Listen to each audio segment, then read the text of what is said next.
కాకినాడ జిల్లా రౌతులపూడి మండలం రాత్రిపూటలో గల ఇంటిగ్రేటెడ్ సరస్వతి హాస్టల్లో సుమారు 120 మంది పైగా విద్యార్థులు ఉంటున్నారు. ఈ ఆశ్రమం ఎస్ఎఫ్ఐ బృందం గురువారం సాయంత్రం పరిశీలించడం జరిగింది. ఈ సందర్భంగా ఎస్ఎఫ్ఐ జిల్లా అధ్యక్షులు, కార్యదర్శులు పి. వరహాలు, ఎం. గంగా సూరిబాబు విద్యార్థులను అడిగి సమస్యలు తెలుసుకోవడం జరిగింది.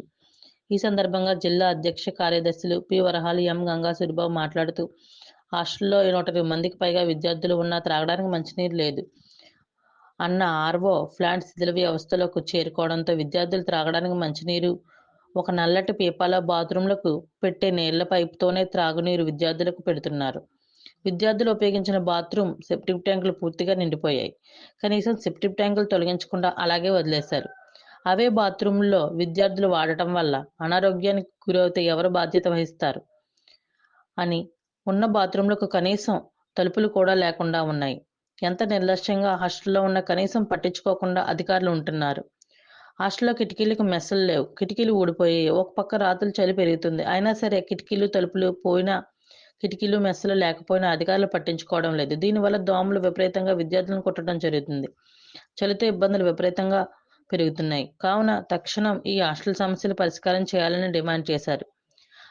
అధికారులు సంక్షేమనిష్ఠులతో పర్యవేక్షణ చేసి సమస్యలను త్వరగా పరిష్కారం చేయాలని డిమాండ్ చేశారు. నీరుతో మంచినీళ్ళు పెడతారా? మళ్ళీ అదే పైపుతో మంచినీళ్ళు తాగుతారా? ఓకే.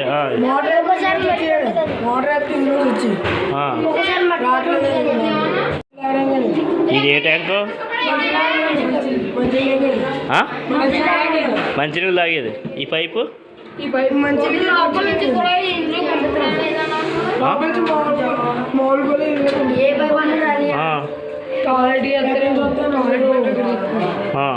ఇదే ట్యాంకా? మూత లేదా?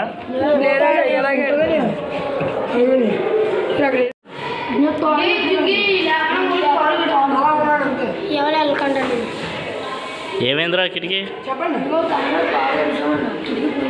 కిటికీ పోయిందా?